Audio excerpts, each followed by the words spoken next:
ఓం శుక్లాంబరధరం విష్ణుం శశివర్ణం చతుర్భుజం ప్రసన్నవదనం ధ్యాయేత్ సర్వవిఘ్నోపశాంతయే అగజాననపద్మార్కం గజాననమహర్నిశం అనేకదం తం భక్తానాం ఏకదంతముపాస్మహే వాగీశాద్యాత్ సుమనసః సర్వార్థానాం ఉపక్రమే యన్నత్వా కృతకృత్యాశ్చుస్తన్నమామి గజాననం శారదా శారదాం భోజవదనా వదనాంబుజే सर्वदा सर्वदास्माकं सन्निधिं क्रियात् गुरुर्ब्रह्मा गुरुर्विष्णु गुरुर्देवो महेश्वरः गुरुः साक्षात् परं ब्रह्म तस्मै श्री गुरवे नमः। या देवी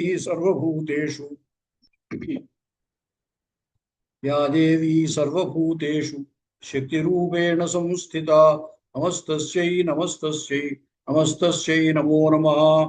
అమ్మలగన్నయమ్మ ముగురమ్మల మూలపుటమ్మ చాల పెద్దమ్మ సురారులమ్మ కడుపారడి పుచ్చడియమ్మ తన్నులోనమ్మిన వేల్పుటమ్మల మనమ్ముల ఉండడియమ్మ దుర్గమాయమ్మ కృపాబ్ధి ఇచ్చుత మహత్వ కవిత్వ పటుత్వ సంపదల్ బాలార్కాయుత తేజసాం త్రినయనాం రక్తంబరోల్లాసీం నానాలంకృతి రజమాన ఉపుషాం వాలోడురత్శేఖరాం హస్తైరిక్షుధనుసృణిం సుమశరం పాశం ముదా బిభ్రతీం శ్రీచక్రస్థిత సుందరీం త్రిజగతామాధారభూతాం స్మరేత్।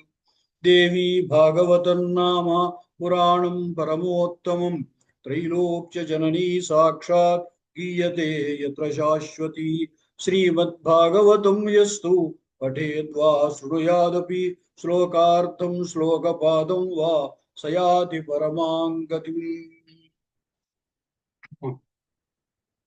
హరిశ్చంద్రుని యొక్క వృత్తాంతం విన్న తర్వాత జనమేజయుడు మళ్ళీ వ్యాసుల వారిని అడిగాడు. ఏమిటి అంటే, ఈ విశ్వామిత్ర వశిష్ఠుల యొక్క వృత్తాంతం సందర్భంగా మిత్రావరుణినాప్యేవం కృతం యుద్ధమకారణం కౌశికేన సమం భూప దుఃఖదంచ పరస్పరం అని చెప్పాడు. ఈ విశ్వామిత్రుడు ఇలా వశిష్ఠునితోనే కాదు, మిత్రావరునితో కూడా ఇలా యుద్ధం చేశాడు, అనవసరమైన క్రోధాన్ని పెట్టుకొని అని చెప్పాడు. అలా చెప్పడంతో జనమేజయుడు, ఆ మిత్రావరుని ఎవరండి, ఎవరతను, ఏమిటి, ఆ విషయాలు ఏమిటో చెప్పవలసిందే అన్నాడు. కిమసౌ కర్మతో నామ ప్రాప్తవాన్ గుణతస్తథా బ్రూహిమే వదతాం శ్రేష్ఠ కారణం తస్య నామజం. మైత్రావరుణి అన్నారు కదా, మిత్రావరుణులకు సంభవించిన వాడు మైత్రావరుణి. ఆ పేరు అతడు ఎలా వచ్చింది, ఎలాగా జన్మించాడు అతడు, ఆ వివరాలు వివరించవలసింది అన్నాడు. ఆ విషయాలు చెబుతున్నారు, విను అన్నాడు. నిబోధ నృపతి శ్రేష్ఠ వశిష్ఠో బ్రాహ్మణసుత నిమిషాపాత్ తనుం త్యక్త్వా పునర్జాతో మహాచ్యుతి మిత్రావరుణయోర్యస్మాత్ తస్మాత్ తన్నామ విశ్రుతం. వశిష్ఠ మహర్షి నిమి అనేటువంటి రాజు యొక్క శాపం కారణంగా ఆ దేహాన్ని విడిచిపెట్టి, అంటే విదేహుడై మిత్రావరుణులకు జన్మిస్తాడు. అంచేత మిత్రావరుణులకు జన్మించాడు కాబట్టి మైత్రావరుణి అనేటువంటి పేరుతో లోకంలో ప్రసిద్ధుడయ్యాడు. అప్పుడు జనమేజయుడు అన్నాడు, అదేమిటది, మునులు ఏదో పొరపాటు చేస్తే రాజులకు శాపం ఇవ్వటం మామూలుగా కనపడుతూ ఉంటుంది, రాజే వశిష్ఠుడు అంతటి వాడిని శపించడం ఏమిటి, ఏదో చాలా విచిత్రంగా ఉంది. ఆ విషయం ఏమిటో నాకు వివరించి చెప్పవలసింది అని అడిగాడు. అప్పుడు వ్యాసుల వారు అంటున్నారు, కామక్రోధాభిభూతాశ్చ రాజానో మునయస్తథా లోభాహంకార సంయుక్తా చరంతి దుశ్చరంతపః. లోభావిష్టులై ఉన్నప్పుడు, అహంకారం ఉన్నప్పుడు, క్రోధాదులకు వశమై ఉన్నప్పుడు రాజులేమిటి మునులేమిటి వాళ్ళు పొరపాట్లు చేస్తూనే ఉన్నారయ్యా. ఆ నిమి వశిష్ఠుణ్ణి ఎందుకు శపించాడో ఏమిటో ఆ కథ చెప్తాను విను. పూర్వము ఇక్ష్వాకు కులంలో నిమి అనేటువంటి చక్రవర్తి రాజు ఉన్నాడు. అతడు చాలా రూపగుణ సంపన్నుడు, ధర్మజ్ఞుడు, సత్యవాది, దానపరుడు, గొప్ప యజ్ఞాలు అవి చేస్తూ ఉండేవాడు. అతడు ఒకసారి ఏం చేశాడు అంటే, బ్రాహ్మణులందరికీ కూడా చక్కగా ఒక అగ్రహారంలా నిర్మించాలనుకుని జయంతపురం అనేటువంటి ఒక పురాన్ని నిర్మించాడు. అది గౌతమాశ్రమానికి దగ్గరలో నిర్మించాడు. అతడు ఆ అందరూ కూడా బ్రాహ్మణులు, ఋషులు వాళ్ళందరికీ నివాసాలు అక్కడ కల్పించాడు. ఇటువంటి ప్రదేశంలో తాను యజ్ఞం చేస్తే బాగుంటుంది అనుకున్నాడు. అది దేవీమఖం అంటే అమ్మవారికి సంబంధించినటువంటి యజ్ఞం. ఆ యజ్ఞం చేయాలి అని అనుకున్నాడు. దేవతలు అది దానికి సంబంధించినటువంటి ఋత్విక్కుల్ని, మహర్షుల్ని అందరినీ పిలిపించాడు. వశిష్ఠం పులస్త్యం రుచీకం పులహం, ఆ ఋషులు వాళ్ళంతా కూడా వచ్చారు. ఇతడు వశిష్ఠుడు దగ్గరికి వెళ్ళి, మీరు మా ఇక్ష్వాకు వంశానికి గురువు వశిష్ఠుడు కాబట్టి మా కులగురువు అంచేత మీరే ఈ యజ్ఞం బాధ్యత అంతా తీసుకొని యజ్ఞం చేయించాలి అని చెప్పాడు. అయితే ఏమైందంటే వశిష్ఠుడు ఏమన్నాడంటే, ఇంతకు ముందే నన్ను ఇంద్రుడు అడిగాడయా, ఇంద్రుడు కూడా ఏదో పంచవర్ష సహస్రములు 5000 సంవత్సరాలు జరిగేటువంటి యజ్ఞాన్ని ఒకటి సంకల్పించాడు, దాన్ని చేయించమని అడిగాడు. నేను సరే అన్నాను.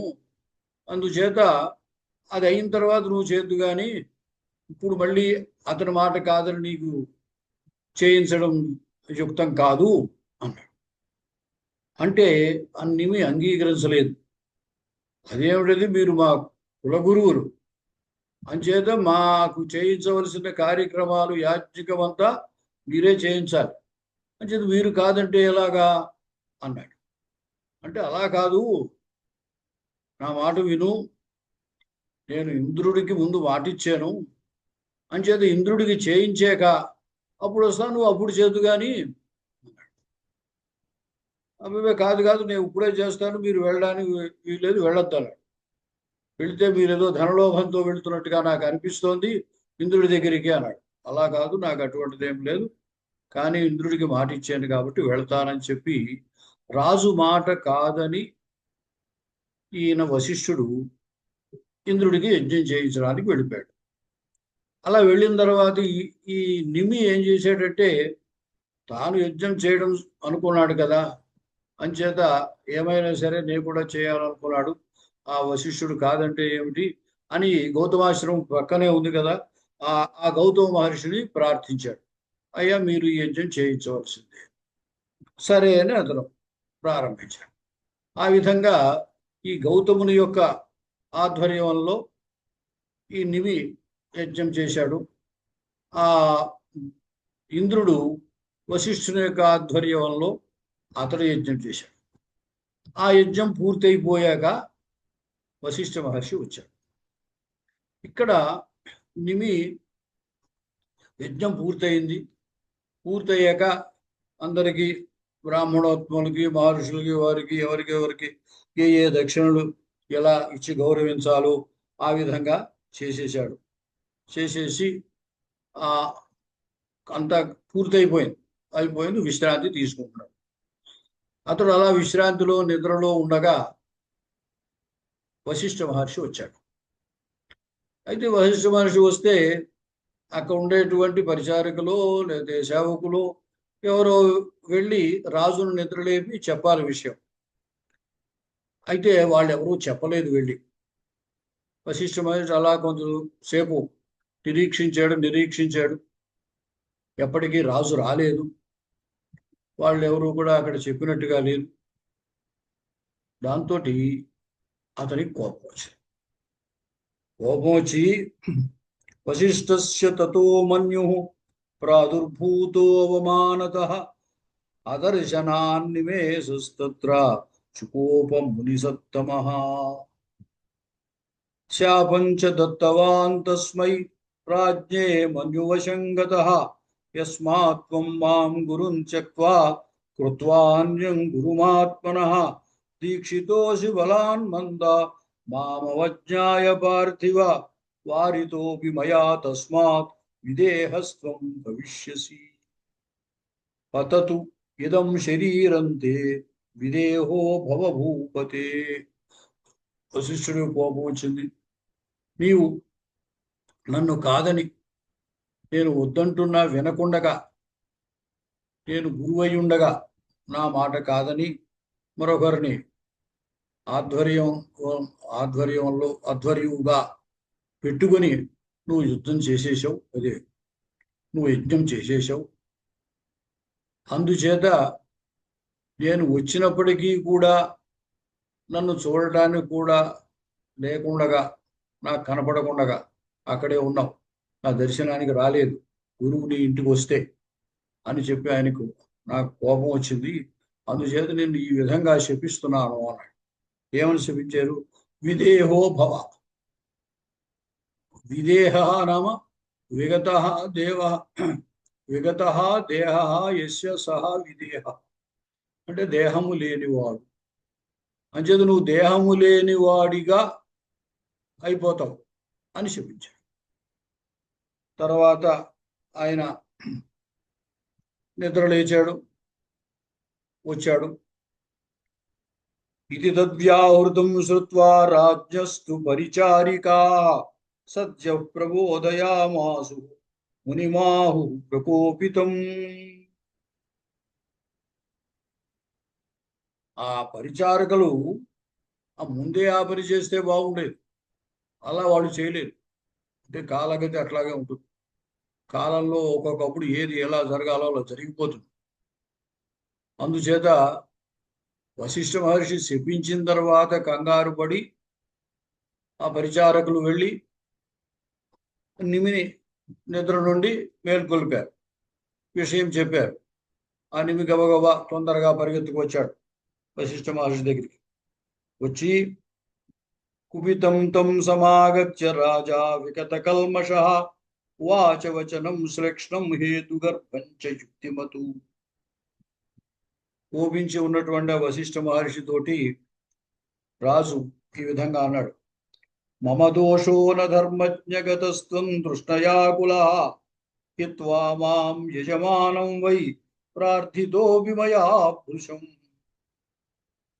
నేనేమీ తప్పు చేయలేదయా, నాకు నువ్వు యాజ్ఞకుడివి, నేను యజమానుని, మాకు యజ్ఞం చేయించమని నేను ప్రార్థించాను. ఆ మాట వినకుండగా నువ్వు ఆ ఇంద్రుడి దగ్గరికి వెళ్ళిపోయావు ఆశతోటేదో. అంటే దీంట్లో నా తప్పే ఉంది? నీవు ధర్మజ్ఞుడు కదా, నీకు తెలుసు కదా. అంచేత నువ్వు వెళ్ళిపోయిన మూలం నేను ఇంకొకరి చేత యజ్ఞం చేయించు. న లజ్జసే ద్విజశ్రేష్ఠ కృత్వా కర్మజుగుప్సితం సంతోషే బ్రాహ్మణ శ్రేష్ఠ జానన్ ధర్మస్య నిశ్చయం. పుత్రోసి బ్రహ్మణ సాక్షాత్ వేద వేదాంగ విత్తమః న వేత్సి విప్రధర్మస్య గతిం సూక్ష్మాం దురత్యయాం ఆత్మదోషం మయి జ్ఞాత్వా వృషా మాం శక్తుమిచ్చసి. నువ్వు చేసిన తప్పు నా మీద ఆరోపించి, నా మాట వినలేదు, నువ్వు ఎవరి చేతో యజ్ఞం చేయించేసుకున్నావు అని చెప్పి నా మీద కోపించి నువ్వు శపిస్తున్నావే, అది యుక్తం కాదు. నీకు ధర్మం తెలియదా? అలా శపించడానికి నీకు సిగ్గు వేయటం లేదా? నువ్వు సాక్షాత్ బ్రహ్మగారి యొక్క కుమారుడివే, నువ్వు కోపంతో నా పట్ల ఇలాగా ఉండడం తగదు కదా అన్నాడు. అంటే అని మరి అతన్ని శపించాడు కదా వశిష్ఠ మహర్షి. తనకు కూడా కోపం వచ్చి తవాపి చపతత్వచ్చ దేహోయం క్రోధ సంయుత, అతనికి కోపం వచ్చినటువంటి వాడే నీ యొక్క ఇలాగా అనవసరంగా నా మీద కోపించినటువంటి నీ యొక్క శరీరం కూడా పడిపోవుగాక, అంటే నీవు కూడా విదేహుడు అవుగాక అని శపించాడు. దాంతో ఏమైపోయింది, ఇటు నిమి అటు వశిష్ఠ మహర్షి ఉభయులు కూడా దేహరహితులై విదేహులుగా ఉండిపోయారు. అటువంటి సందర్భంలో వశిష్ఠ అతిచింతార్థ బ్రహ్మాణం శరణం గతః, వశిష్ఠుల వారు గబగబగబ తన తండ్రి కదా బ్రహ్మగారి దగ్గరికి వెళ్ళాడు. వెళ్ళి ఇలా రాజు నన్ను ఈ విధంగా శపించారు, ఇప్పుడు నా యొక్క దేహపాతంతో మరి నేనేం చేయరు, ఏం ఎలాగా అని అడిగాడు. కింకరోమి పితః ప్రాప్తం కష్టం కాయ ప్రపాదజం అన్యదేహ సముత్పత్తౌ జనకం వద సాంప్రతం. ఎలాగ ఇప్పుడు ఈ దేహం పడిపోతుంది, ఇప్పుడు దేహం లేకుండా ఉంటాను, ఇక మరి ఆ దేహము లేనటువంటి జీవుడికి ఇంకో దేహాన్ని చూపించాలి, ఎలాగప్పుడు ఏం చేయమంటావు అని అడిగాడు. అంటే ఆయన తథా మే దేహ సంయోగ పూర్వవత్ సముపద్యతాం యాదృశం జ్ఞానమే తస్మిన్ దేహే తత్రాస్తు తత్పితః. ఇంకొక దేహాన్ని కల్పిస్తూ ఆ దేహంలో కూడా ఇప్పుడు ఈ దేహంలో నాకు ఎటువంటి ప్రజ్ఞ ఉన్నదో, ఎటువంటి జ్ఞానం ఉన్నదో, ఎటువంటి పాండిత్యం ఉన్నదో ఇదంతా కూడా మళ్ళీ ఆ దేహంలో కూడా నాకు ఉండేటట్టుగా చేయవలసినది అని బ్రహ్మగారిని ప్రార్థించాడు. అప్పుడు బ్రహ్మ ఏమన్నారంటే, మిత్రావరుణుల యొక్క తేజస్సు చే నీవు మళ్ళీ దేహం కలిగి ఉంటావయ్యా, అప్పుడు నీకు ఈ దేహంలో ఎటువంటి ప్రజ్ఞ ఉందో అటువంటి ప్రజ్ఞ అప్పుడు కూడా ఉంటుంది అని చెప్పాడు. అయితే నీవు అప్పుడు అక్కడ అయోనిజుడిగా జన్మిస్తావు అని చెప్పాడు. తస్మాదయోనిజ కాలే భవితా త్వం న సంశయ, అప్పుడు పునర్దేహం సమాసాద్య ధర్మయుక్తో భవిష్యసి, మళ్ళీ నువ్వు దేహాన్ని పొంది ధర్మయుక్తుడివై ఉంటావు అని చెప్పాడు. ఆ విధంగా చెప్పిన తర్వాత ఆయన వశిష్ఠుల వారు వెళ్ళిపోయారు. వెళ్ళిపోయిన తర్వాత కొంతకాలానికి మిత్రావరుణులు, ఆ మిత్రావరుణులు జీవాంశేన వశిష్ఠోధ త్యక్త్వా దేహమనుత్తమం కదాచిత్ ఊర్వశీ రాజన్ నాగతావరుణాలయం యుదృచ్ఛయా వరారోహ సఖీగణ సమావృత దృష్ట్వా తామప్సరసాం దివ్యాం రూపయౌవన సంయుతాం జాతౌ కామాతురౌ దేవౌ తదా తాము చతుర్నవా వివశౌ చారు సర్వాంగీం తవ కన్యాం మనోరమాం ఆవాం త్వమనవత్యాంగి వరయస్వ సమాకులౌ విహరస్వ యథా కామం స్థానేస్మిన్ వరవర్ణిని. ఆ మిత్రావరుణులు ఉంటూ ఉండగా అక్కడ ఊర్వశి ఒకసారి తన యొక్క చెలికత్తెలతోటి విహారం చేస్తూ ఉన్నది. ఆ విహారం చేస్తూ ఉన్నటువంటి సముద్ర తీరంలో చేస్తూ ఉన్నటువంటి సందర్భంలో ఈ మిత్రావరుణులు ఉభయులు ఆమెను చూశారు. వారికి ఆమె పట్ల కోరిక కలిగింది. కోరిక కలిగి దేవకన్య అయినటువంటి అందంగా ఉన్నటువంటి సుందరి అయినటువంటి నిన్ను మేము ప్రేమిస్తున్నాము కాబట్టి మమ్మల్ని స్వీకరించవలసింది, మాతో విహరించవలసింది అని అడిగారు. అయితే తథోక్తా సా తతో దేవీ తాభ్యాం తత్ర స్థితావశా కృత్వా భావం స్థిరం దేవి మిత్రావరుణయోర్గృహే సా గృహీత్వా తయోర్భావం సంస్థితా చారుదర్శిని. ఇప్పుడు ఏమైంది అంటే ఆమె కూడా వారితోటి, అంటే ఆమె వారి పట్ల అభిమానం ప్రేమ కలిగినటువంటిది. ఆ మిత్రావరుల యొక్క ఇంట ఆమె నివసించింది. ఉన్నటువంటి సందర్భంలో ఆమె పట్ల ఉన్నటువంటి ప్రేమాతిశయము, కోరిక యొక్క బలీయత్వము చేత తయోస్తు పతితం వీర్యం కుంభే దైవాదనావృతే తస్మాజ్జాతౌ మునిరాజన్ ద్వావేతౌ ద్వావేవాతి మనోహరం. ఆమెతోటి వాళ్ళు ఉన్నారు, ఆమె కూడా వారి పట్ల ప్రీతితో ఉన్నది. అయితే ఒకసారి ఏమైంది అంటే వారి యొక్క కామాతిశయము చేత వీర్యస్ఖలనం జరిగింది. అది ఒక కొండలో పడింది. దాని నుండి ఇద్దరు పిల్లలు ఉద్భవించారు. ఒకడు అగస్తి అనేటువంటి వాడు, మరొకడు వశిష్ఠుడు. వీరుభయులు పుట్టిన తర్వాత ఆ కుండలోంచి వచ్చారు.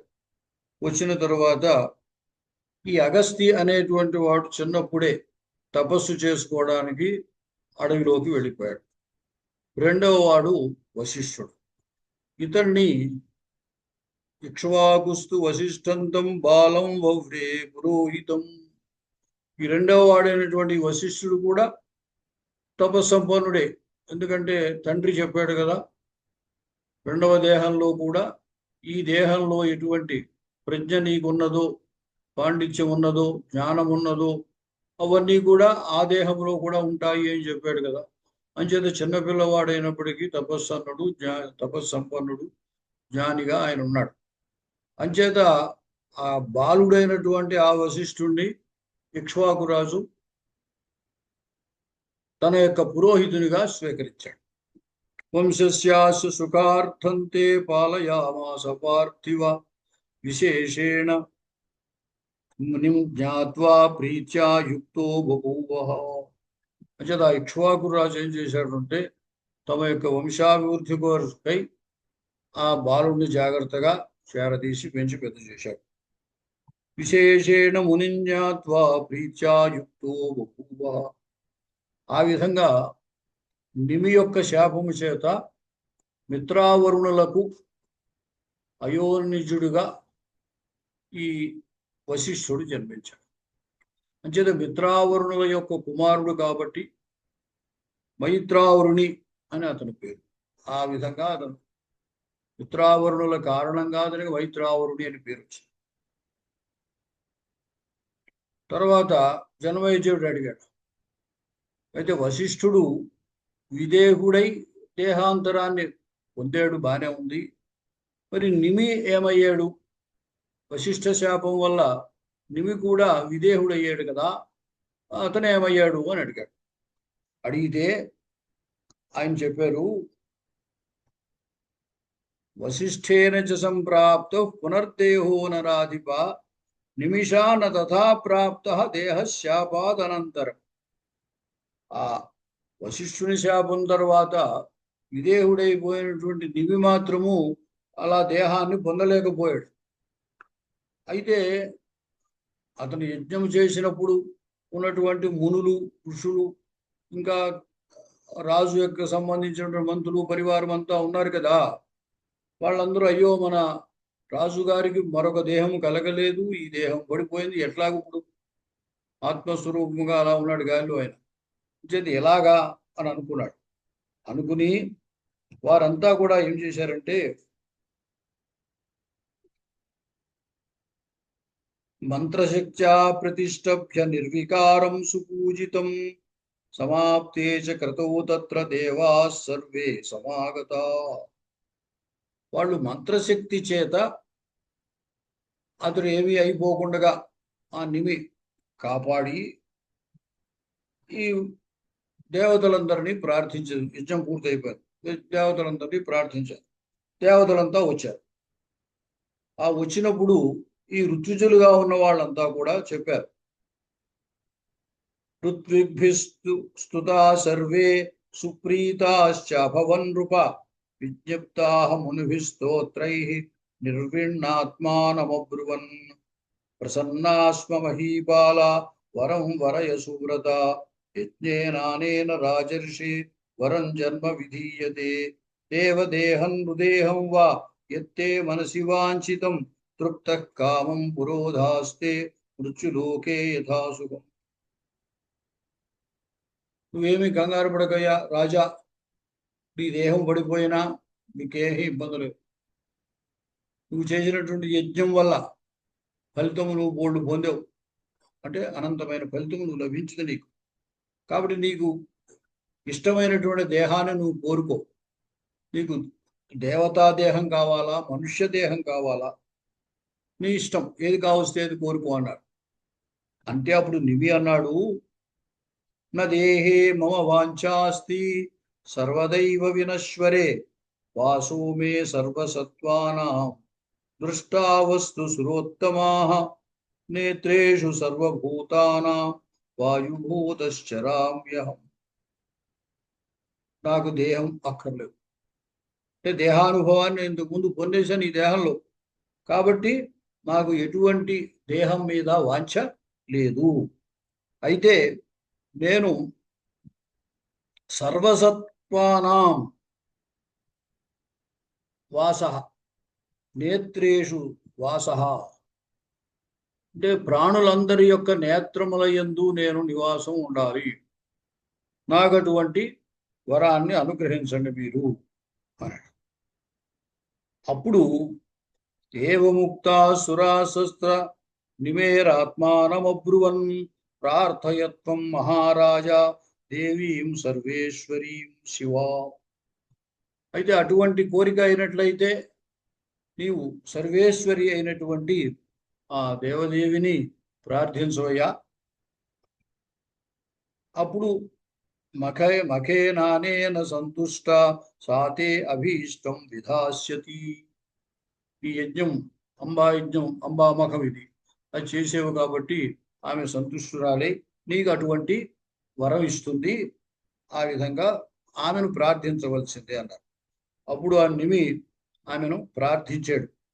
స్తోత్రైర్నానా విధైర్ దివ్యై భక్త్యా గద్గదయా గిరా. ఆయన గద్గదమైన కంఠంతో అనేక స్తోత్రాలతోటి ఆమెను ప్రార్థిస్తే ఆమె ప్రత్యక్షమై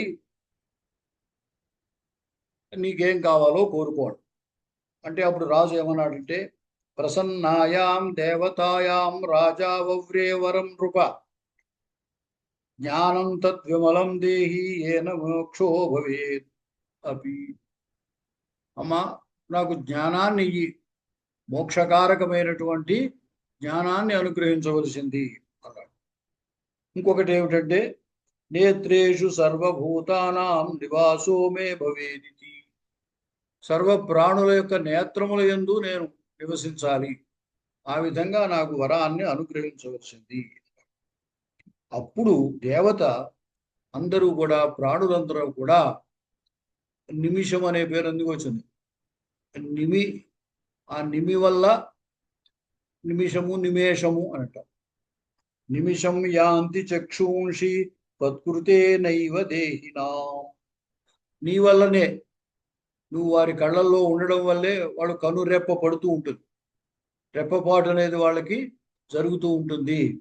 అంచేత నిమిషము వాళ్ళకు, నిమిషం అంటే ఇక్కడ రెప్పపాటు అన్నట్టు. దేవతలకి వాళ్ళు అనిమిషులు, రెప్పపాటు లేనటువంటి వారు. అంచేత సర్వప్రాణులు కూడా ఇటువంటి ఈ నిమిషాన్ని నీ వల్ల కలిగి ఉంటారు, ఒక దేవతలు మాత్రము అనిమిషులుగా ఉంటారు అని ఆమె వరం ఇచ్చిందన్నమాట.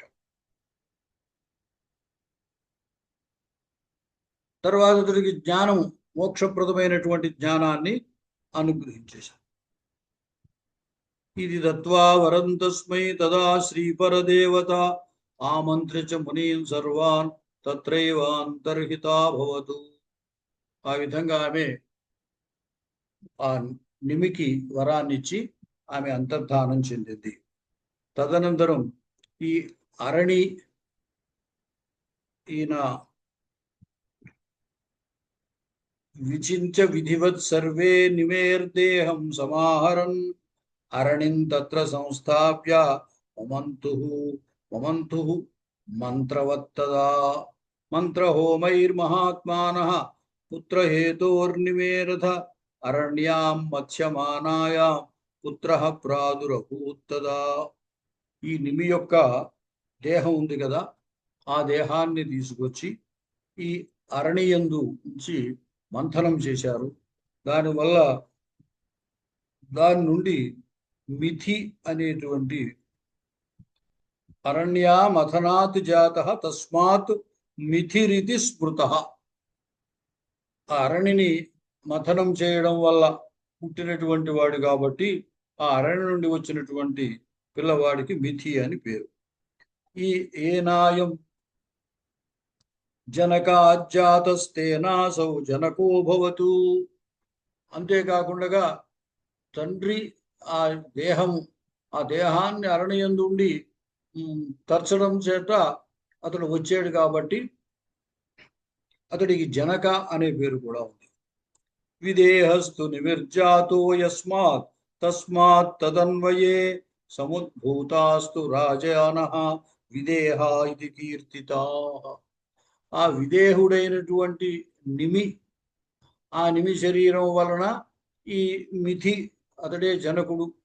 అంచేత ఆ వంశములో పుట్టిన వాళ్ళందరికీ కూడా విదేహులు అని పేరు వచ్చిందట. జనకుని తండ్రి యొక్క దేహం కారణంగా అరణి నుండి పుట్టడం చేత అతన్ని అరణి మథనం వల్ల పుట్టడం వల్ల మిథి అని, ఆ జనకుని దేహం నుండి పుట్టడం వల్ల జనకుడు అని, ఆ విదేహుడైనటువంటి అతని వంశంలో నిమి యొక్క వంశంలో పుట్టడం చేత విదేహుడు అని ఈ పేర్లు. అంచేత జనక, విదేహ, మిథి అని ఆ పేరు వచ్చింది. ఈ విదేహ అనే పేరు ఆ వంశంలో పుట్టిన వాళ్ళందరికీ కూడా వస్తుందన్నమాట. అతడు ఆ జనకుడే ఆ నగరాన్ని నిర్మించాడు. దానికే మిథిలా అనేటువంటి పేరు. గొప్ప మిథిలా నగరము గొప్ప వైభవంతో ఉన్నటువంటి విషయం మనకి రామాయణం ద్వారా కూడా తెలుస్తుంది. విఖ్యాత జ్ఞానిన సర్వే విదేహా పరికీర్తితా. ఆ వంశంలో పుట్టినటువంటి విఖ్యాతులైనటువంటి జ్ఞానులైనటువంటి వాళ్ళందరూ కూడా విదేహులు, విదేహ శబ్దం చేతే పిలువబడుతూ ఉంటారు. అప్పుడు రాజు అడిగాడు, మళ్ళీ వశిష్ఠుడంతడు వ్యక్తి మహర్షి, ఆయన బ్రహ్మ యొక్క కుమారుడు. అటువంటి అతడికి అంత కోపం రావటం ఏమిటి, వచ్చి ఆ రాజుని శపించమేమిటి? అలాగే నిమి తనకు గురువైనటువంటి బ్రహ్మజ్ఞుడైనటువంటి ఆ వశిష్ఠ మహర్షిని శపించడం ఏమిటి? ఏమిటయ్యా ఇది, ఇంత కోపం ఏమిటి వాళ్ళకి అన్నాడు. అంటే ఇప్పుడు వ్యాసుల వారు అన్నారు, క్షమా అతి దుర్లభా రాజన్ ప్రాణిభి అజితాత్మభి. ఇంద్రియ నిగ్రహము లేనటువంటి వారికి ఓర్పు అనేటువంటిది ఉండదయా. క్షమావాన్ దుర్లభో లోకే సుసమర్థ విశేషత. లోకంలో క్షమ అనేటువంటి గుణం బాగా కలిగినటువంటి వ్యక్తులు దుర్లభం, దొరకడం చాలా కష్టం. సర్వసంగ పరిత్యాగి మునిర్భవతు తాపసః నిద్రాక్షుధోర్విజేత చ యోగాభ్యాసే సునిష్ఠితః. సర్వసంగ పరిత్యాగి తాపసుడు, నిద్ర ఆహారాల్ని జయించినటువంటి వాడు, నిద్రను ఆకలిని జయించినటువంటి వాడు, యోగాభ్యాసంలో ఉండేటువంటి వాడు. అటువంటి వాడైతే ఓర్పుతో ఉండగలడయ్యా. ఈ కామము, క్రోధము, లోభము, అహంకారము ఇవన్నీ కూడా దేహి అయినటువంటి వాళ్ళందరికీ ఉంటూనే ఉంటాయి. అవే మనకి శత్రువులు. వాటి వలననే మనము ఈ దుష్కృతాలన్నీ చేస్తూ ఉంటాము.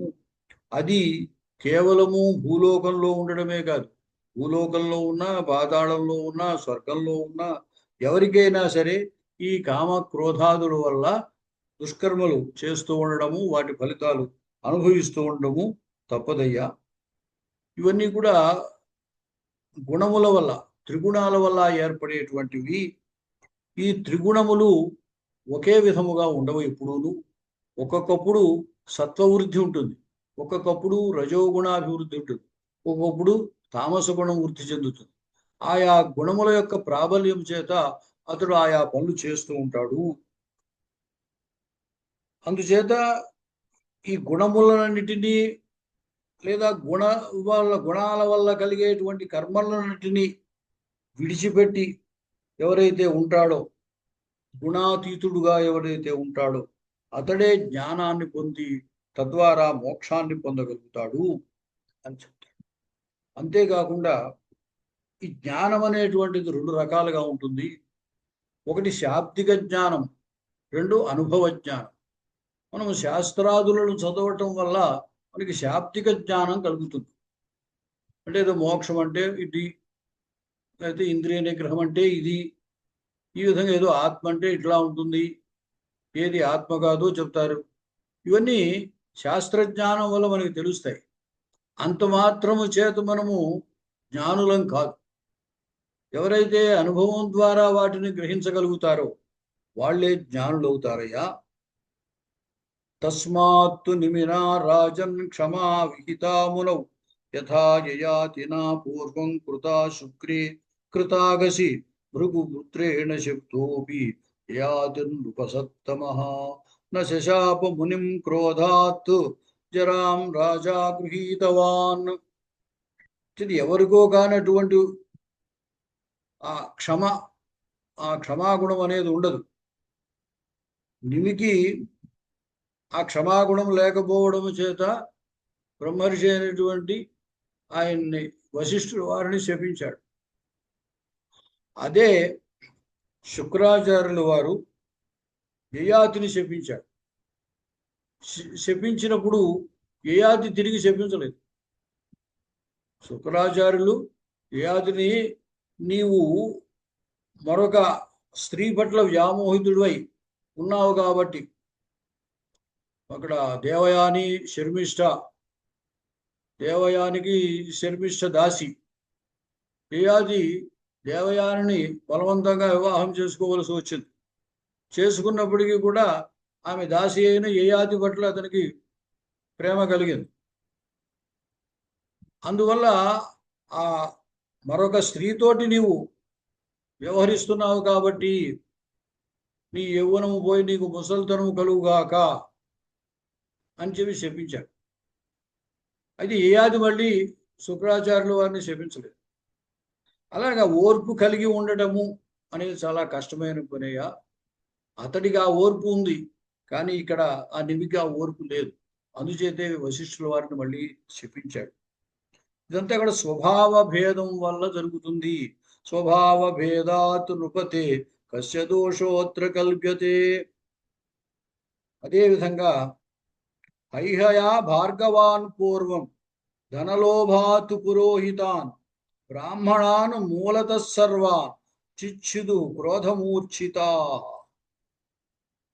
అంతేకాకుండా ప్రాచీన కాలంలో ఈ క్రోధానికి లోబడి సహనము లేకపోవడం వల్ల హైహయ వంశ రాజులు భృగువంశంలో పుట్టినటువంటి వారిని, పురోహితులని, బ్రాహ్మణులని, వేదజ్ఞులను వాళ్ళని సంహరించారు. అది కూడా సహనం లేకపోవడమే దానికి కారణము అని చెప్పాడు. అలా చెప్పడంతో జనమేజయులు వారు మళ్ళీ ప్రశ్నకి అవకాశం ఇచ్చారు. హైహేయులు ఆ భృగువుల్ని లేదా భార్గవుల్ని సంహరించారు అంటున్నావు, ఏమిటి దానికి కారణం ఏమిటి, ఆ విషయాన్ని మాకు చెప్పవలసిందే అన్నాడు. అప్పుడు ఆ విషయాన్ని వ్యాసుల వారు వివరణ చెప్తున్నారు. కార్తవీర్యేది నామ్నా భూత్ హైహయ పృథివీపతి. కార్తవీర్యార్జునుడు చాలా ప్రసిద్ధమైనటువంటి వాడు, చాలా బలవంతుడు. ఆయన దత్తాత్రేయుని యొక్క పరమ భక్తుడు, శిష్యుడు, హరి యొక్క ఒక అవతారం లాంటి వాడు. అన్నిటినీ కూడా సాధింపగలిగినటువంటి శక్తి కలిగినటువంటి వాడు. హైహయ వంశంలో జన్మించాడు. అతడు భృగువంశజులు అయినటువంటి వారిని, భార్గవులను తమ యొక్క పురోహితులుగా, యజ్ఞం చేయించేవారుగా స్వీకరించాడు. అంటే వారి రాజు అయినటువంటి కార్తవీర్యార్జునుడు ఏ యజ్ఞ కార్యక్రమం చేసినా వారి దగ్గరుండి వాటిని జరిపిస్తారన్నమాట, ఏ కార్యక్రమమైనా. అలా ఉండగా యజ్వా పరమ ధర్మిష్ట సదాదాన పరాయణ దదౌ విత్తం భృగుభ్యోసౌ కృత్వా యజ్ఞాన్ అనేకశః. అతడు అనేక యజ్ఞాలు చేశాడు. ఆ యజ్ఞం చేసినప్పుడల్లా ఈ భార్గవులకి సంపదలను లెక్కకు మిక్కిలి సంపదలను దానం చేస్తూ ఉండేవాడు, దక్షిణలుగా ఇస్తూ ఉండేవాడు. అలా క్రమక్రమంగా ఈ భృగు వంశజులైనటువంటి ఈ పురోహితులంతా బాగా ధనవంతులైపోయారు, విపరీతమైన ధనవంతులైపోయారు. బ్రాహ్మణ ధర్మముగా వాళ్ళు ఏదో దానాది క్రియలు వాళ్ళు చేయడం మానేసి ఆ ధనం పట్ల లోభముతో డబ్బు బాగా దాచి దాచి దాచి గొప్ప ధనవంతులైపోయారు. కాలక్రమంలో ఏమైంది అంటే, ఈ కార్తవీర్యార్జునుడు గతించిన తర్వాత వంశములో ఉన్నటువంటి ఆ తర్వాత వచ్చినటువంటి క్షత్రియులు క్రమంగా తమ దగ్గర ఉన్నటువంటి ధనాన్నంతా ఖర్చు పెట్టేసేసి నిర్ధనులైపోయారు. నిర్ధనులైపోతే వాళ్ళు కూడా తమ యొక్క ధర్మాన్ని ఆచరించడం కోసం ఏదో యజ్ఞయాగాదులు చేయాలి అనుకున్నారు. అయితే చేయడానికి విత్తమేమీ లేదు, సంపద లేదు, ధనం లేదు, దానికి సంబంధించిన సంభారాలన్నీ తెచ్చుకోవడానికి డబ్బు లేదు. అటువంటి పరిస్థితుల్లో వీళ్ళు ఏం చేశారు, ఇంతకుముందు తమ రాజు కార్తవీర్యార్జునుడు, తమ పూర్వజుడు, ఆయన అనేక దక్షిణలు ఇచ్చారు కదా ఈ వీరికి, వారంతా ఇప్పుడు ప్రస్తుతం సంపదతో ఉన్నారు కదా, వారిని వెళ్ళి అడుగుదాము అనుకున్నాడు. వారంతా సంపద చాలా సంపన్నులైపోయి ఎక్కడో దూరంగా చక్కగా పెద్ద పెద్ద ఇల్లు అవి కట్టేసుకుని వాళ్ళు హాయిగా సుఖంగా అక్కడ ఉన్నారు. వాళ్ళ దగ్గరికి వెళ్ళారు. ఈ వంశంలో ఉన్న తర్వాత రాజు వెళ్ళి అడిగారు, అయ్యా మేము మాకంతా మీరు పురోహితులే కదా, ఇంతకుముందు మా పూర్వజులు మీకు సంపదలు అనేకం దానం చేశారు కదా, ఇప్పుడు ప్రస్తుతం మేము యజ్ఞకార్యము నిర్వహించడానికి ధనం లేకుండా ఉన్నాం, మాకు ఇవ్వవలసింది అన్నారు. అంటే వాళ్ళు ఏమన్నారంటే, అబ్బే మా దగ్గర అసలు ధనం లేదండి, ఎప్పుడు అయిపోయింది, ఏం లేదు అని వాళ్ళు ధనం ఉన్నప్పటికీ కూడా వాళ్ళు ఏమీ లేదని చెప్పారు. అలా చెప్పేసరికి వీళ్ళకి కోపం వచ్చింది. సరే, అప్పుడు కోపం వచ్చింది, వెనక్కి వచ్చేశారు. అయితే ఈ భృగు వంశజులైనటువంటి ఈ భార్గవులు వీళ్ళంతా కూడా ఏం చేశారు, ఎప్పటికైనా మనకి రాజు వల్ల ఇబ్బంది ఉండొచ్చు అని చెప్పి వారి ఇళ్లలో లోపల పెద్ద పెద్ద స్వరంగాల్లాగా తవ్వేసి డబ్బులన్నీ కూడా ఎవరి దగ్గర ఉన్న సొత్తు వాళ్ళంతా కూడా దాంట్లో కప్పెట్టేసి దాచేసి ఆ ఇల్లు విడిచేసి వెళ్ళిపోయారు, అక్కడికి దూరంగా వెళ్ళిపోయారు. అంటే ఇక్కడ ఉంటే మళ్ళీ వాళ్ళు వస్తారనే ఉద్దేశంతో ఈ లోపల కప్పెట్టి దాచేశారు కదా, అంచేత వస్తారు, ఇదంతా ఖాళీగా ఉంది కదా అని వెళ్ళిపోతారులే అనుకున్నారు. సరే, తర్వాత ఈ రాజులు వచ్చి అదంతా వెతికారు, వీళ్ళు ఎవరూ లేరు. ఎందుకైనా మంచిది, వీళ్ళు ధనం ఇక్కడ ఎక్కడో దాచి ఉండొచ్చు అని అనుకుని ఒక ఇంట్లో తవ్వారు. తవ్వితే వాళ్ళకి ధనం కనపడింది. ఓహో, అయితే వీళ్ళంతా కూడా డబ్బు నేలలో కింద దాచి ఉంటారులే అనుకునే ఆ ఉన్నటువంటి ఇళ్ళన్నిటిలోనూ కూడా తవ్వగా వాళ్ళు చాలా ధనం లభించింది. ఆ ధనం అంతా తీసుకుని వాళ్ళు వెళ్ళిపోయారు. అప్పుడు వీళ్ళు ఎదిరించబోయారు, ఈ భృగువంశులైనటువంటి వాళ్ళంతా కూడా.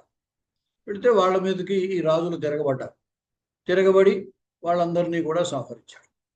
ఇలా సంహరించడంతో భృగుపత్నులు మాత్రం పాపం వాళ్ళు తమ తమ భర్తలను కోల్పోయి మిక్కిలి దుఃఖంతో ఉన్నారు. ఈ హైహేయులు ఏం చేశారు, వచ్చారు, వాళ్ళకి తిరిగి వచ్చి వాళ్ళకి కావలసినటువంటి యజ్ఞయాగాదులు ఏవో చేయాలనుకున్నారు, వాళ్ళు చేసేసారు, అంత బాగానే. అలా అయిన తర్వాత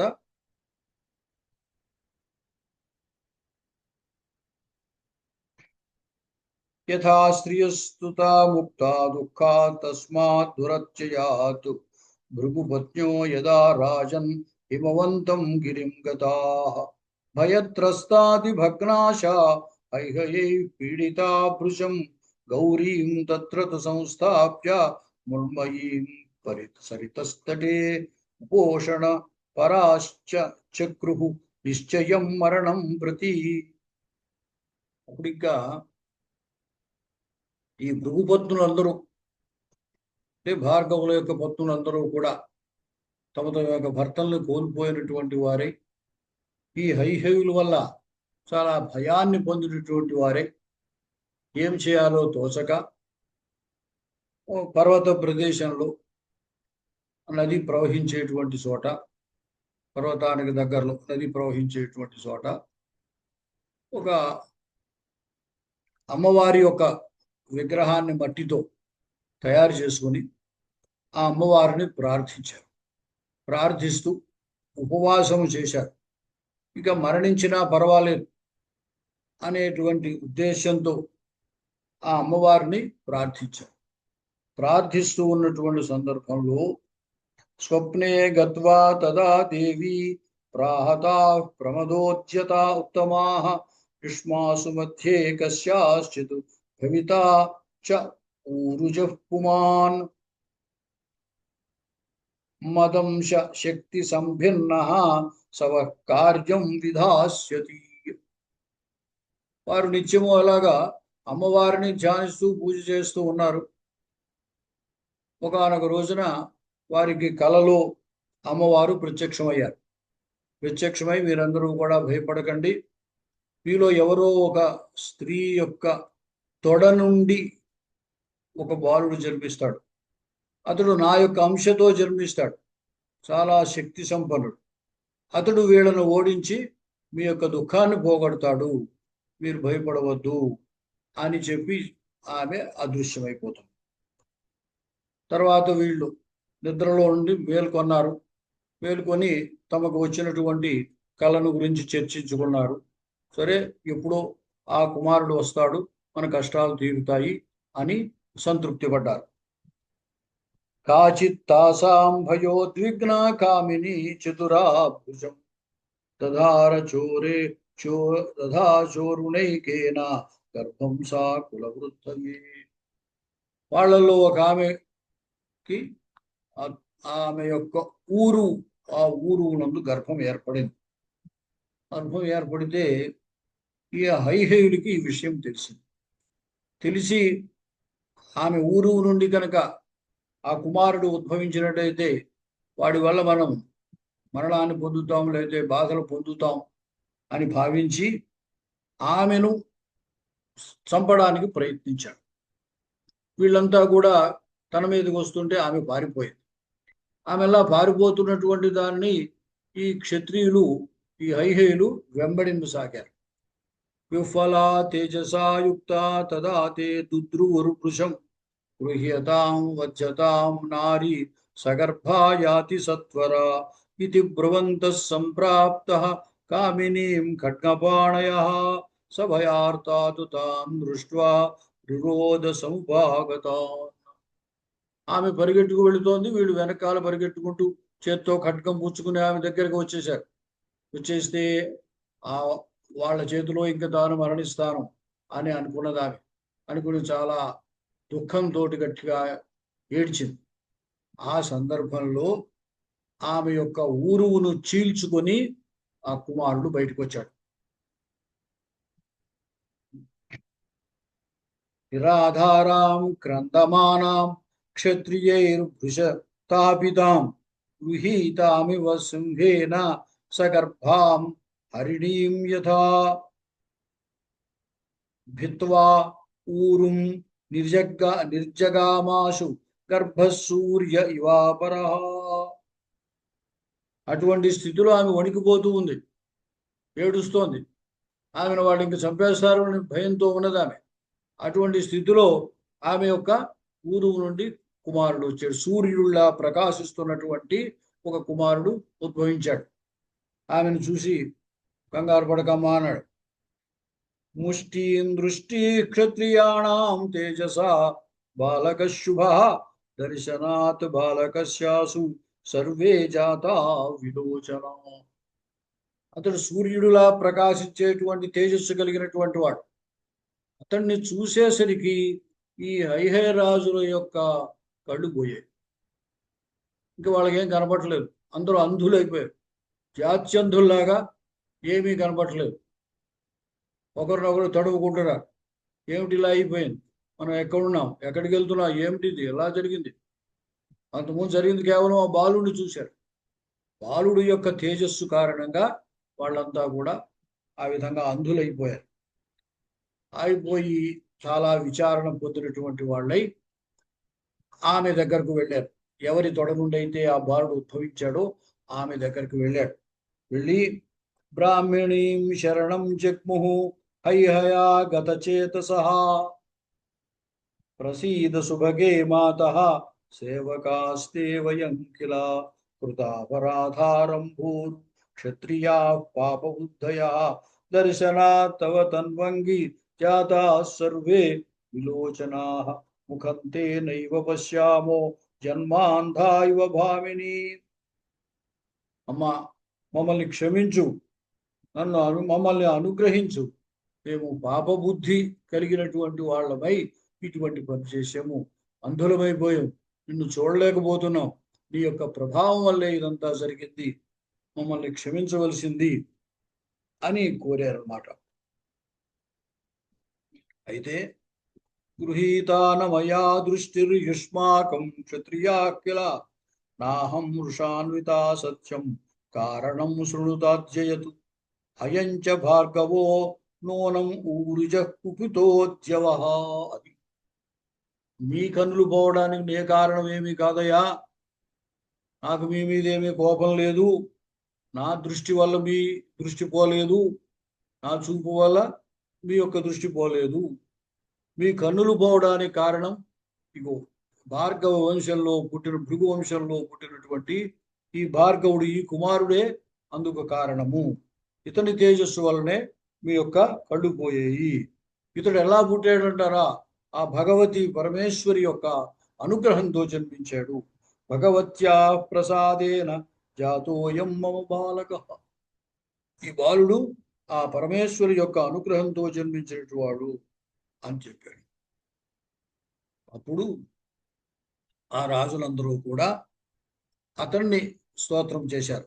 ప్రణేముర్ వినయోపేతావూరుజం ముని సత్తము.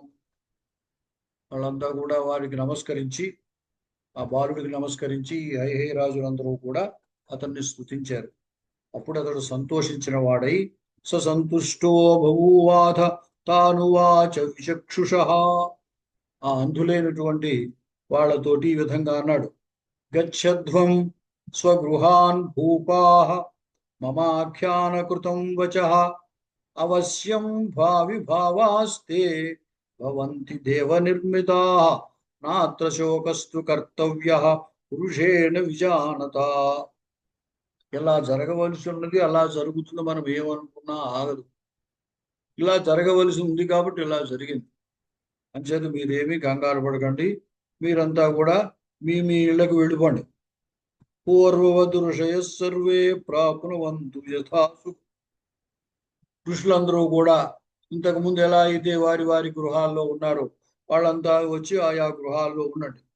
వ్రజంతు విగత క్రోధా భవనాని యథాసుఖం ఇతి తే సమాధిష్టా ఇహయా ప్రాప్తలోచనా.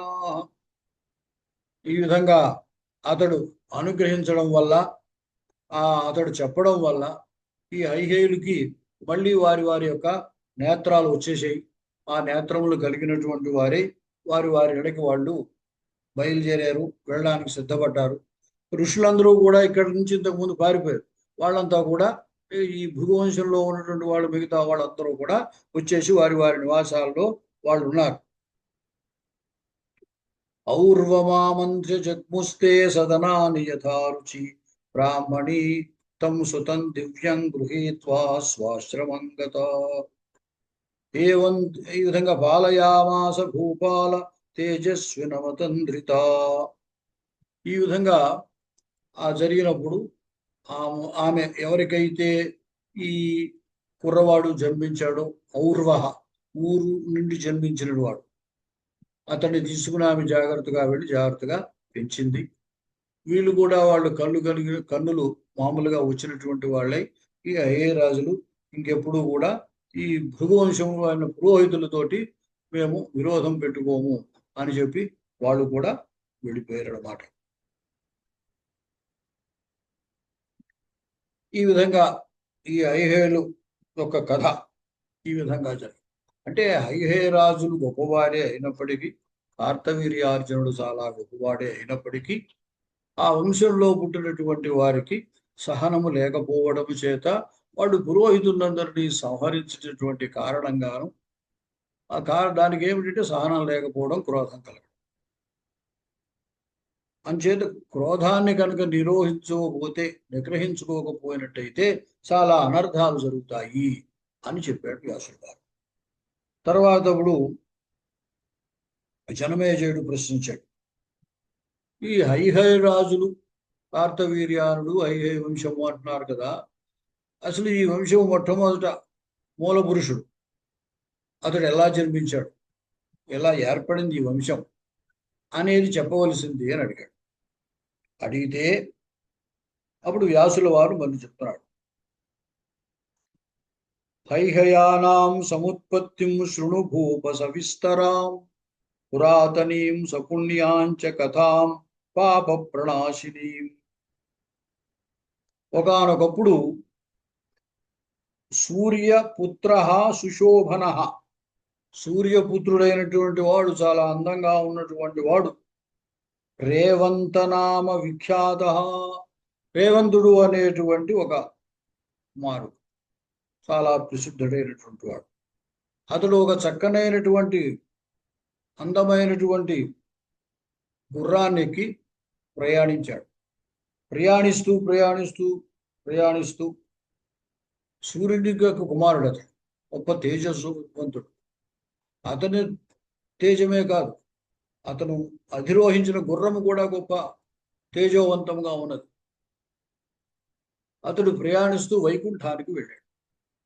వైకుంఠానికి అలా వెళుతూ ఉంటే వైకుంఠ ద్వారం దగ్గరికి వెళ్ళేసరికి లక్ష్మీదేవి కనపడింది. లక్ష్మీదేవి గుర్రం మీద ఉన్న వాడి కంటే గుర్రాన్ని గురించి ఎక్కువ చూసింది. అంటే గుర్రం చాలా అందంగా ఉన్నదన్నమాట. ఆహా, ఎంత అందంగా ఉంది ఈ గుర్రము అని చెప్పి తదేక దృష్టితోటి ఆ గుర్రాన్నే చూస్తూ ఉండిపోయింది లక్ష్మీదేవి. ఇంతట్లో లోపల నుంచి విష్ణుమూర్తి వచ్చాడు. వచ్చి ఎదురుకుండా లక్ష్మీదేవేమో ఆ గుర్రాన్ని చూస్తోంది. ఆ గుర్రం మీదేమో ఎవరో గొప్ప తేజస్వి అయినటువంటి పురుషుడు ఉన్నాడు. అంతా చూశాడు. చూసి లక్ష్మిని అడిగాడు, ఏమ్మా, ఏమిటి చూస్తున్నావు నువ్వు అని అడిగాడు. అయితే ఆమె ఆ గుర్రాన్ని చూడడంలో తన్మయం చెంది ఉన్నది. ఆ గుర్రం యొక్క సౌందర్యాన్నే చూస్తోంది. అంచేత విష్ణువు అన్న మాట ఆవిడకేం వినపడలే. ఆవిడ మనస్సు అంతా గుర్రం మీద. మనస్సు కనుక మనకి ఎక్కడుంటే అక్కడ విషయమే తెలుస్తుంది, కానీ మనం మనస్సు లేకపోయినట్టయితే ఎదురుకుండా జరిగే సంఘటన కూడా మనకి తెలియదు. అంచేత విష్ణువు లక్ష్మిని అడిగితే లక్ష్మీదేవి సమాధానం ఏమి చెప్పలేదు. అశ్వాశక్తమతిం వీక్ష్య కామినీం అతిమోహితాం పశ్యంతీం పరమ ప్రేమ్ణ చంచలాక్షీంచ చంచలా. ఆవిడ అశ్వమునందు మిక్కిలి ఆసక్తి కలిగినటువంటిదై, ఆమె ఆ అశ్వము పట్ల మిక్కిలి మోహపడినటువంటిదై, మిక్కిలి ప్రీతితోటి ఆ అశ్వమునే చూస్తోంది ఆమె. అలా చూస్తున్నటువంటి ఆమెతోటి విష్ణువుకి కొంచెం కోపం వచ్చింది. ఏమిటి, తను అడిగితే అసలు తనకేసి చూడట్లేదు, తను వచ్చినట్టుగానే గుర్తించలేదు. కోపం వచ్చి ఆమెతో అన్నాడు, మోహితాచ హరిం దృష్ట్వా పృష్టా నైవాభిభాషసే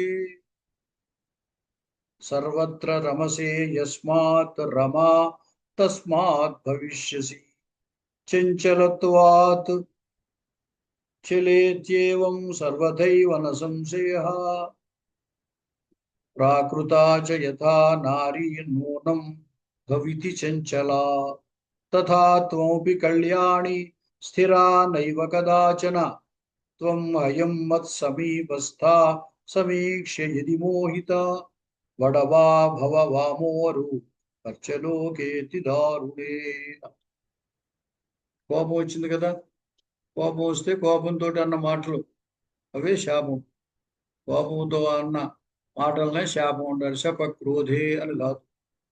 చేత క్రోధం వల్ల వచ్చినటువంటి మాటలకే శాపం అని పేరు. ఏమి శపించాడు ఆయన? నువ్వేమో అన్ని చోట్ల తిరుగుతూ ఆనందిస్తూ ఉంటావు కాబట్టి నీ పేరు రమ. రమసే యస్మాత్ రమ, సర్వత్ర రమసే యస్మాత్ తస్మాత్ రమ. అన్ని చోట్ల తిరిగి ఆనందిస్తూ ఉన్నావు కాబట్టి నీ పేరు రమ. అలాగే ఒక చోట స్థిరంగా ఉండవు కాబట్టి నీకు చెంచల అని పేరు. అయితే ఇప్పుడు నీవు ఆ గుర్రాన్నే చూస్తూ వ్యామోహంలో ఉన్నావు కాబట్టి నీవు బడబా భవా. బడబా అంటే ఆడగుర్రం. నీవు స్త్రీ రూపం, ఆ గుర్రము యొక్క స్త్రీ రూపాన్ని నువ్వు పొందుతావు, భూలోకంలో జన్మిస్తావు అని శపించాడు. అలా శపించడం చూడి ఆమె చాలా బాధపడింది. అయ్యో, మీరు ఎప్పుడూ కూడా నన్ను ఒక్క మాట కూడా అనలేదే, ఇంతటి ఇన్నాళ్ళ సంసారంలో, ఇన్నాళ్ళ కాలంలో ఎప్పుడూ కూడా ఇటువంటి మాట ఎప్పుడు కూడా అనలేదే. అటువంటి ఈ రోజు ఇంత భయంకరమైనటువంటి శాపం ఎలా ఇవ్వగలిగారు? స్వల్పేపరాధే గోవింద కస్మాత్ శాపం దదాసి మే నా కదాచిన్మయా దృష్ట క్రోధస్తే హీదృశ ప్రభు.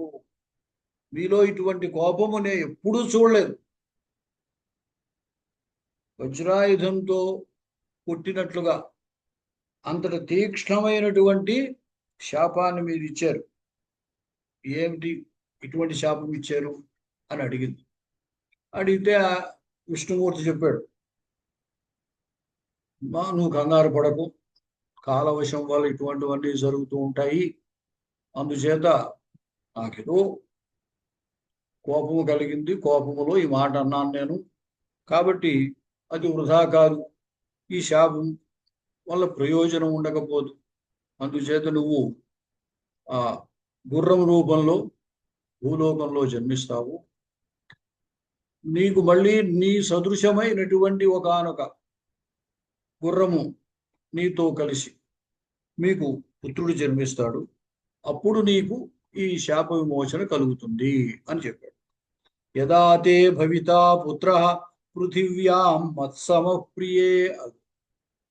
ఆ కొడుకు కూడా నాలాంటి కొడుకు, నా వంటి కొడుకు నీకు జన్మిస్తాడు.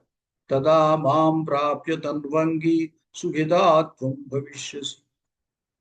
అప్పుడు ఈ శాప విమోచన అవుతుంది, నువ్వు మళ్ళీ నా దగ్గరికి వచ్చేసి సుఖంగా ఉండవచ్చు అని చెప్పాడు.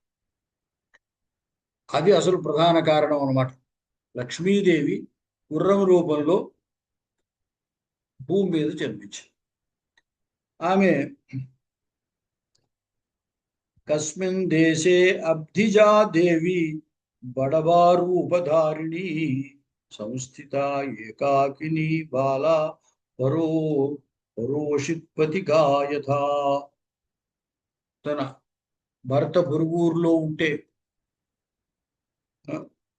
దేశాంతరవాసం చేస్తున్నప్పుడు భార్య ఎటువంటి కష్టాన్ని అనుభవిస్తూ ఉంటుందో, ఎటువంటి పరిస్థితుల్లో ఉంటుందో, ఆ విధంగా ఏకాకినిగా ఈ బడబా రూపంలో ఉన్న లక్ష్మీదేవి భూలోకంలో జన్మించింది.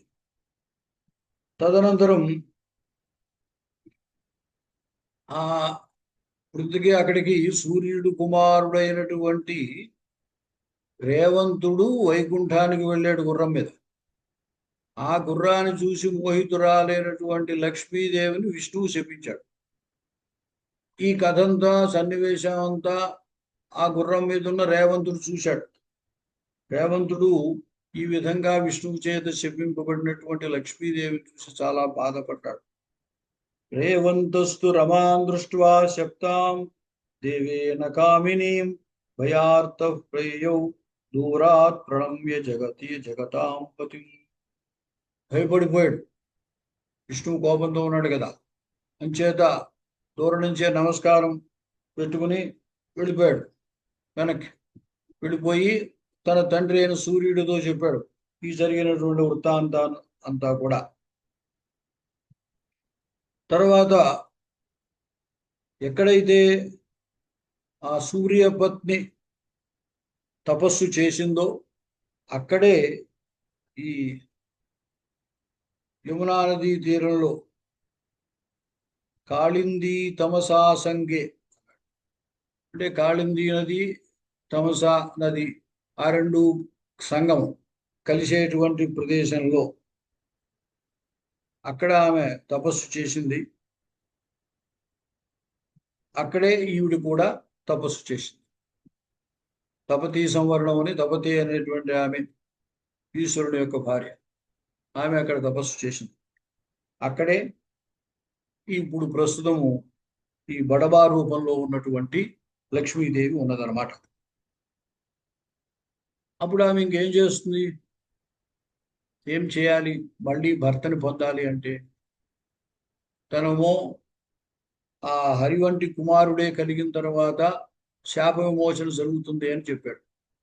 అది ఎప్పుడు జరుగుతుందో, అందుచేత ఆమె ఏం చేసిందంటే మహాదేవుణ్ణి ప్రార్థించింది.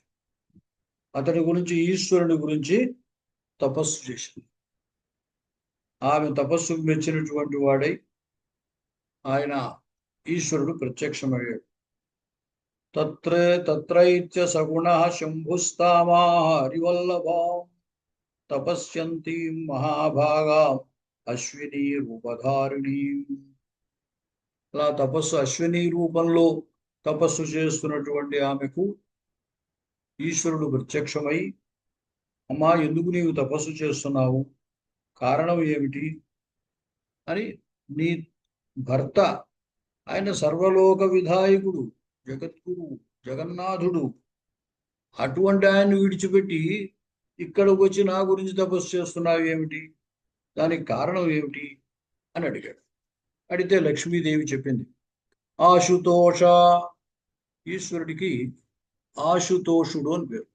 ఆశు అంటే శీఘ్రం, శీఘ్రంగా సంతోషిస్తాడు కాబట్టి ఎవరు ఆయన్ని ఏకాగ్రమైన మనస్సుతోటి ప్రార్థిస్తే వాళ్ళకి ఇట్టే దర్శనం ఇచ్చేస్తాడు ఆయన. అంచేత ఆయనకి ఆశుతోషుడు అని పేరు. ఆశుతోష మహేశాన శప్తాహం పతినా శివ మాం సముద్ధర దేవేశ శాపాదస్మాత్ దయానిధి. మా భర్త గొప్పవాడే, కానీ ఆయనే నన్ను శపించాడు, అందుచేత నేను ఇక్కడికి వచ్చాను, కాబట్టి నీవు నా ఈ శాపం నుండి ఉద్ధరించవలసింది అని ప్రార్థించాడు. అప్పుడు శివుడు అన్నాడు, ఐక్యభావో హరేర్నూనం సత్యం మే వద సింధుచే విష్ణు భక్తాస్తు బహవో మమ నిందా పరాయణా భవంతి కాలభేదేన కలౌ దేవి విశేషతః సర్వదా త్వైక్యభావస్తు హరేర్మమ చ దుర్లభః. హరి హరుడు ఇద్దరు వేరు కాదమ్మా, నేను మీ ఆయన ఒకటే, ఐక్యభావం పొందినటువంటి వాళ్ళు. కానీ తెలియనటువంటి వాళ్ళు మమ్మల్ని వేరువేరుగా అంటూ ఉంటారు. శివభక్తులు విష్ణువుని, విష్ణు భక్తులు శివుణ్ణి నిందిస్తూ ఉంటారు, వాళ్ళ యొక్క అజ్ఞానం కొలది. కానీ సర్వదా ఎప్పుడూ కూడా అన్ని విధాలుగా కూడా మేము ఒక్కటే అని చెప్పి, వృత్తాంతం తస్య విజ్ఞాతుం ప్రవక్తుముపచక్రమే శివం ప్రతి రమా తత్ర ప్రసన్నవదనాభృశం ఇతి సా శంభునా పృష్టా తుష్టేన హరివల్లభ. ఈ మా ఉభయుల యొక్క ఐక్యం అనేది ఎవరి చేత తెలియబడినటువంటిది, అటువంటిది నీవు తెలుసుకున్నావు, నీకు ఎలా తెలిసింది, ఆ విషయం చెప్పు అని ఈశ్వరుడు లక్ష్మిని అడిగాడు. అప్పుడు లక్ష్మి చెప్పింది, ఏకదా దేవదేవేశ విష్ణుర్ధ్యానపరోరా దృష్టో మయా తపః కుర్వన్ పద్మాసనగతో యదా తదాహం విస్మితా దేవం తమవృక్షం పతిం కిల ప్రబుద్ధం సుప్రసన్నం చ జ్ఞాత్వా వినయపూర్వకం. ఆయన ఒకసారి విష్ణువు ధ్యానంలో ఉండగా నేను చూశాను. ఏకాంతంలో గొప్ప ధ్యానంలో ఉన్నాడు. అప్పుడు నేను చూశాను.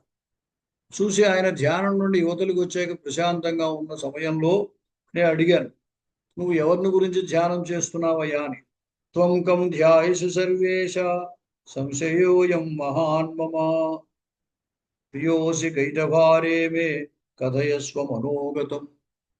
ఓ కైటభారి, నువ్వు ఎవరి గురించి ధ్యానం, నువ్వు చాలా గొప్పవాడు, జగన్నాథుడు కదా, నీ గురించి అందరూ ధ్యానం చేస్తారు, అటువంటిది నువ్వెవరిని ధ్యానం చేస్తున్నావు అంటే అప్పుడు విష్ణువు చెప్పాడు, శృణు కాంతే ప్రవక్ష్యామి యాం యం ధ్యాయామి సురోత్తమం ఆశుతోషం మహేశానం గిరిజావల్లభం. నేను ఆ గిరిజావల్లభుడైనటువంటి ఈశ్వరుణ్ణి ఆ హృదయంలో ధ్యానం చేస్తున్నాను అని చెప్పాడు. కాబట్టి ఇంకా విషయం చెప్పాడు, దేవస్యాహం ప్రియ ప్రాణ శంకరస్తు తథా మమ ఉభయోరంతరం నాస్తి విధ సమసక్త చేతసో. అని మీ ఇద్దరం ఒకటే, నేను ఆయన గురించి ధ్యానం చేస్తాను, ఆయన నా గురించి ధ్యానం చేస్తాడు, హృదయంలో మీ ఇద్దరం ఒకటమే, ఉభయోరంతరం నాస్తి. అందువల్ల నా భర్త చెప్పాడు, అందువల్ల నాకు తెలుసు మీ ఇద్దరికి భేదము లేదు అని చెప్పి. తస్మాత్ త్వాం వల్లభం విష్ణోర్జ్ఞాత్వా జాతవతీయ తథా కురు మహేశాన యథా మే ప్రియ సంగమ. కాబట్టి మీ ఇద్దరికి తేడా లేదు కాబట్టి విష్ణువుని ధ్యానిస్తే ఎంతో నిన్ను ధ్యానించడం అంతే. ప్రస్తుతం విష్ణువు కోపంతో ఉన్నాడు, నన్ను శపించాడు కాబట్టి నిన్ను ధ్యానించి నీ వల్ల ఆ ఈ శాపం నుండి బయటపడాలి అనుకున్నాను అని చెప్పాడు. అప్పుడు ఆ లక్ష్మీదేవి యొక్క మాట విని ఆ విష్ణువు ఈశ్వరుడు అంటున్నాడు, ఇది శ్రియోవచ శ్రుత్వా ప్రత్యువాచ మహేశ్వర తామాశ్వాస్య ప్రియైర్వాక్యై యథార్థం వాక్యకోవిద. ఆమెను ఊరడించాడు, కంగారు పడకమ్మ, నీ యొక్క తపస్సు చేసి నేను చాలా ఆనందించాను, నీకు త్వరలోనే నీ భర్తతోటి సమాగమం ఏర్పడుతుంది. ఇక్కడే ఆయన జగదీశ్వరుడైనటువంటి ఆ శ్రీహరి ఇక్కడే హయ రూపంలో వస్తాడు. వచ్చిన తర్వాత మీ ఉభయుల యొక్క సంగమం కారణంగా మీకు పుత్రుడు జన్మిస్తాడు. అప్పుడు నీకు ఈ శాప విమోచన కలిగి నీ భర్తతో పాటు నువ్వు వైకుంఠానికి వెళ్ళిపోతావు, నువ్వేమీ చింతించవలదు అని చెప్పి ఆయన చెప్పి వెళ్ళిపోయాడు. ఈ విధంగా ఆ ఈశ్వరుడు వరం ఇచ్చి ఆయన వెళ్ళాడు. ఆయన అంతర్ధానం అయిన తర్వాత ఆమె లక్ష్మీదేవి తన భర్త రాక కోసం ఎదురు చూస్తూ ఉన్నది. కొంతకాలం తర్వాత తస్యై దత్వ శంభు, ఈ ఈశ్వరుడు కైలాసం వెళ్ళి ఏం చేశాడంటే, చిత్రరూపుడు అనేటువంటి వాడు, అతడు మంచి పని సాధింపగలిగినటువంటి సామర్థ్యం ఉన్నవాడు, కార్య విశారదుడు, అతన్ని పంపాడు. పంపి విష్ణువుతోటి దూతగా పంపాడు, ఈ విషయం చెప్పు అని చెప్పి, నీ గురించి ఆమె అక్కడ నిరీక్షిస్తూ ఉన్నది, నీవే శాపం ఇచ్చేవు కాబట్టి నీవు అక్కడికి వెళ్ళి ఆమె యొక్క శాప విమోచనానికి అవకాశం కల్పించవలసింది. తపతి అది కాళింది యమున, కాళింది తపతి సంగమంలో ఆ తీరంలో ఆమె హయ రూపంలో ఉండి నీ గురించే నిరీక్షిస్తోంది, నీవు అక్కడికి వెళ్ళవలసింది అని చెప్పి ఈ దూతని పంపాడనమాట విష్ణువు దగ్గరికి. ఈశ్వరుడు ఇతడు చెప్పాడు. చెప్పిన తర్వాత ఆ విష్ణువు ఈ దూత యొక్క మాటలు విని తథేత్యుక్తవాదుతం దూతం ప్రేషయామాస శంకరం. శంకరుడి దగ్గరికి మళ్ళీ సరే అలాగే అని చెప్పి ఈ దూతను శంకరుడి దగ్గరికి పంపేశారు. పంపించిన తర్వాత జగామ ధృత్వా తత్రాసు వాజిరూపం మనోహరం యత్ర సా బడబా రూపం కృత్వా తపతి సింధుజా. ఆ బడబా రూపంలో ఆ లక్ష్మీదేవి ఎక్కడైతే తపస్సు చేస్తోందో అక్కడికి విష్ణువు కూడా హయ రూపంలో వెళ్ళాడు. వెళ్ళిన తర్వాత వారు ఉభయులు పరస్పరం, భార్యాభర్తలే కదా, లక్ష్మీ విష్ణువే కదా, వారి వారి సంగతి తెలుసు కదా, అంచేత వారు ఉభయులు కూడా పరస్పరము కూడా ఒకరి పట్ల ఒకరు ప్రేమ వ్యక్తం చేసుకున్నారు. జ్ఞాత్వా వీక్ష స్థిత సాధ్వి విస్మిత శాశ్రులోచన. తన భర్త తన కోసమే తన రూపంలో అంటే హై రూపంలో వచ్చాడు అని చెప్పి చాలా ఆనందించింది, ఆశ్చర్యపోయింది. ఆ ఆనందంతో పాటు కళ్ళబడ్డ నీళ్లు కూడా వచ్చాయి ఆమెకి. తర్వాత వారు ఉభయులు కూడా పరస్పరము ప్రేమతోటి సంగమించడం కారణంగా ఆమె గర్భవతి అయినది, బడబా రూపంలో ఉన్న లక్ష్మీదేవి. సగర్భాసా తదా జాత బడబా హరివల్లభ సుషువే సుందరం బాలం తత్రైవ సుగుణోత్తరం. మంచి గుణగణములు కలిగినటువంటి ఒక బాలుణ్ణి ఆమె కన్నది. బాలుడు పుత్రుడి తర్వాత ఆమెకు ఈ బడబా రూపం పోతుంది కదా, అంటే అద్య బాడబందేహం పూర్వదేహ భవాధునా. అప్పుడు విష్ణుమూర్తి అన్నాడు అనమాట, ఇక నువ్వు ఈ గుర్రపు శరీరాన్ని విడిచిపెట్టేయచ్చు, నువ్వు పూర్వ రూపాన్ని పొంది ఉంటావు ఇంకా అని చెప్పాడు అనమాట. చెప్పిన తర్వాత ఏమన్నాడంటే, సరే మనం వచ్చినటువంటి పని అయిపోయింది, నీకు శాప విమోచన అయిపోయింది, అంచేత మనం వైకుంఠానికి వెళ్ళిపోదాం రా అన్నాడు.